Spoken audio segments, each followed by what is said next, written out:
tap Log Nutrition from the home screen to start logging what you eat and drink. You're going to go with the custom nutrition plan to give you the maximum flexibility.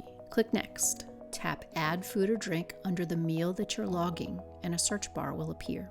You can add any of the We the PCOS recipes from the website just by typing in WTP and the recipe title, or an ingredient from the title. Just hit return and then scroll all the way down to the bottom of the list, and all of the We the PCOS recipes will appear there. Select the recipe you want and you'll come to the nutritional page. You don't have to worry about weight. All of the nutritional information for each recipe comes already pre-programmed. You only have to select how many servings and then save.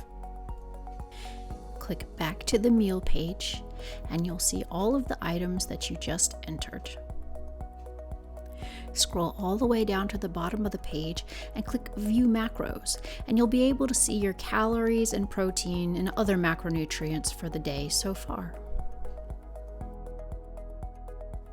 Don't forget to save log.